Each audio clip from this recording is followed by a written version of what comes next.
welcome to Apocalypse Otaku. I am your host, Shar, and I'm here to give you your voice actor birthdays, your Adult Swim schedule, and I have some X-Men news. But first, we're going to start with your anime voice actor birthdays, and today's the 10th, and it's Trevor Duvall's birthday. Hopefully you have had a happy birthday, or are having a happy birthday. Some people celebrate throughout the day, some people don't. But anyway, have a happy birthday. And now we're going to go on to our X-Men news. It's on CBR.com if you want to take a look. It is X-Men. 5 Marvel romances that almost happened and shouldn't have.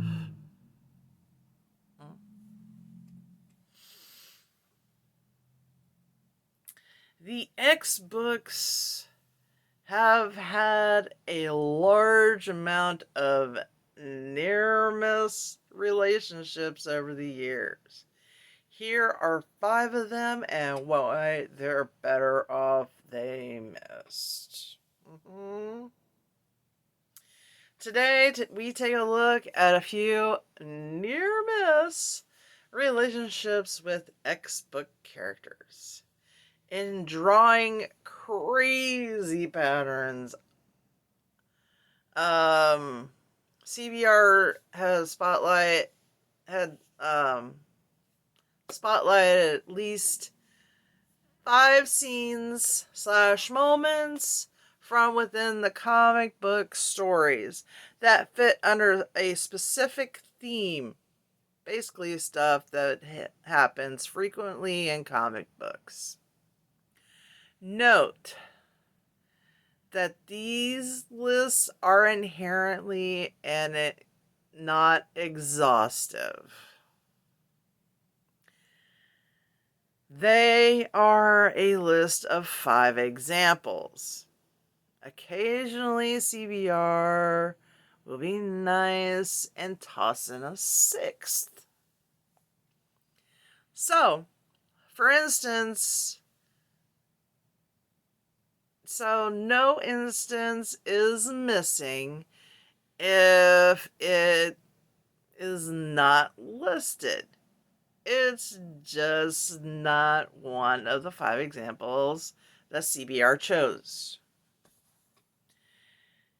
Okay, so one of the examples is that Angel treated Jean Grey like a prize to be won. When Jean Grey was introduced to the rest of the X-Men in X-Men 1, the other 4 members of the X-team all practically covered her in drool.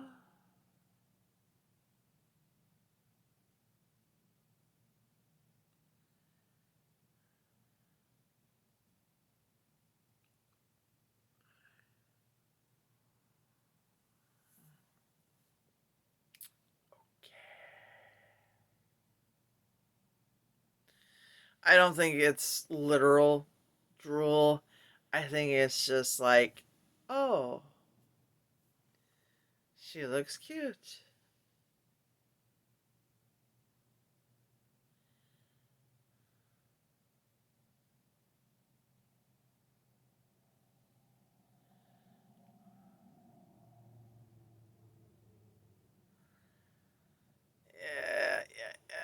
And then they're going through all the comic books from that particular season.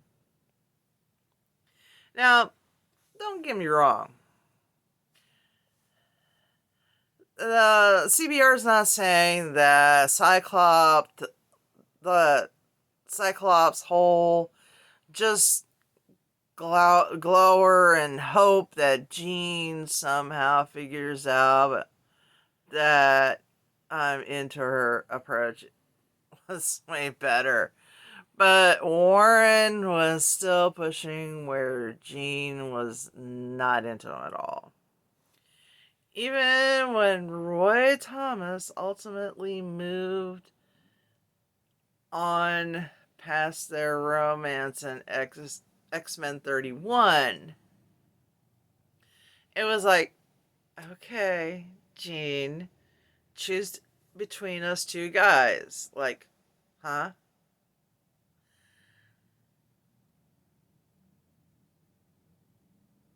Luckily, in that issue, Warren meets Candy Southers. Or Candy Southern. And they become a couple for a long time.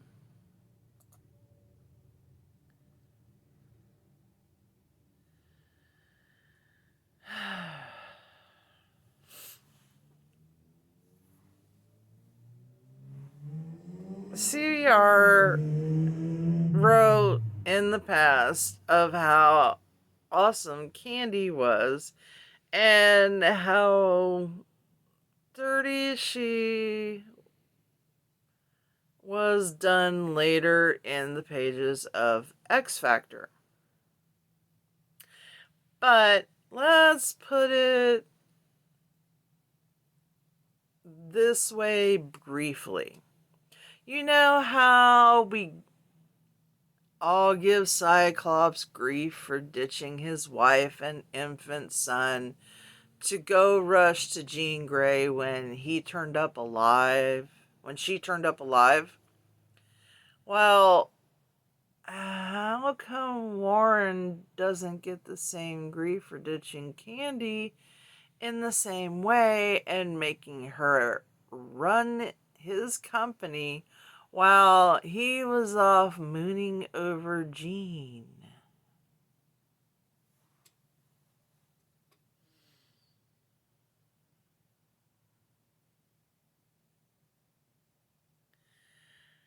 Once again, Jean showed no real interest in Warren, but he persisted.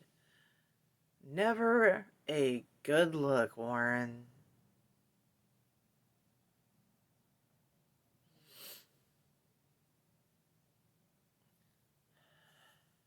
One of the difficult things that creators had to work with in the early 1990s was creative upheaval, where other writers introduced a bunch of concepts, and when the incoming writer had to deal with the setup or fallout of the stuffs introduced by the earlier writer. X-Men number 8 by different people has one of the steamiest panels in 1990s mainstream comics, where Psylocke gets out of the water in her bathing suit, causing Cyclops to act like a cartoon character in front of his longtime girlfriend, Jean Grey.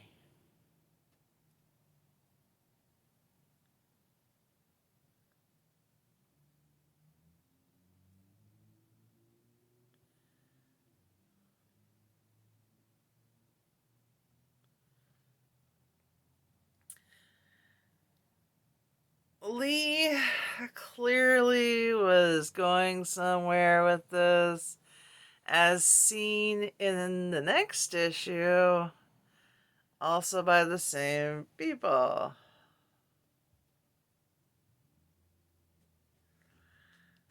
And only reason why I'm not telling you about the pictures and everything is because some of them, yeah.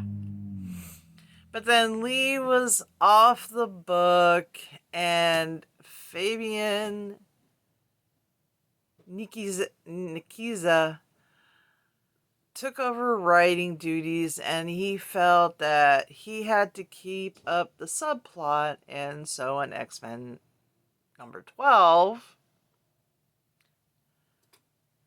done by different people again, Cyclops is still mooning over Psylocke.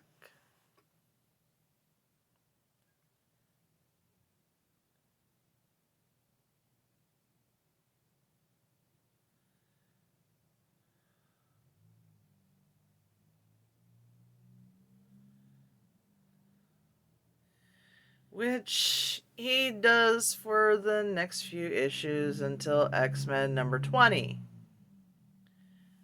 And there's another person added in. When the two actually kiss.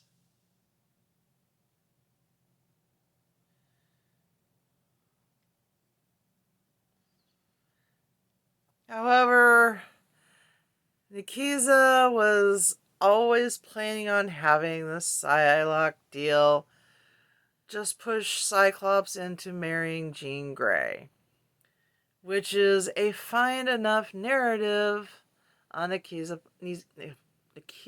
part, but I don't know why they had to go that way. It's a weird look for Cyclops. I mooned over, this is a quote, I mooned over my hot teammate for a year and then made out with her, so now I know that I want to marry you for real. Shockingly, Scott and Jean's marriage did not last. Shocker. Let's see. We're just gonna fly right through this. Warpath falls for a damaged siren. It's never good to fall for any kind of siren. Never good. Let me see.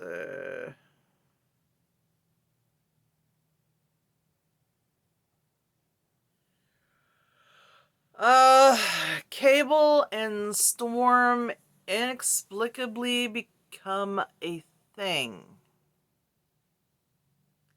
Huh? Oh, my head hurts now. Oh.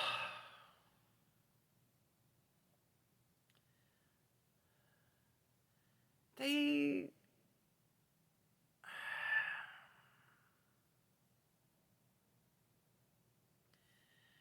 just don't look good together.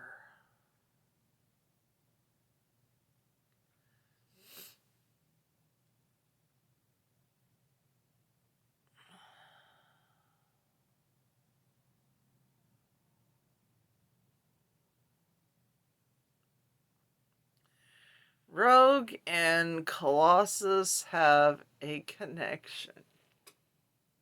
Ooh. Okay.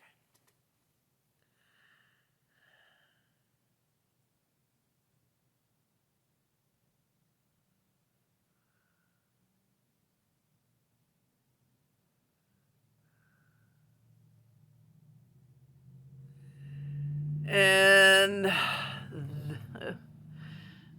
I'm sure there are no end to any other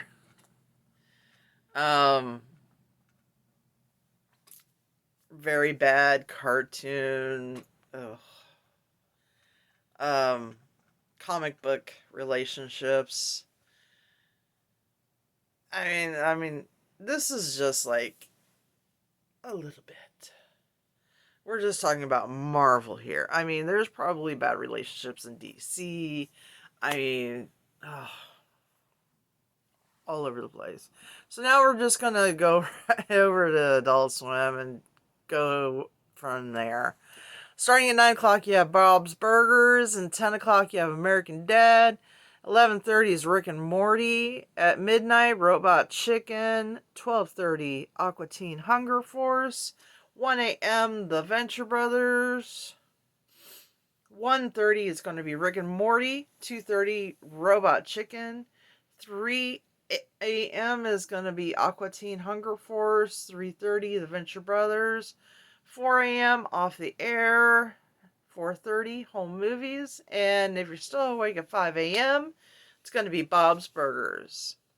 So, if you're not subscribed to our channel, please hit that subscribe button now. And also ring that bell so you know when we drop a new video. And also give us a thumbs up if you like what we're talking about. And then tell people who like anime or the MCU or both. Because we do talk about both. And on that note, I will see you guys tomorrow for Thursday's show.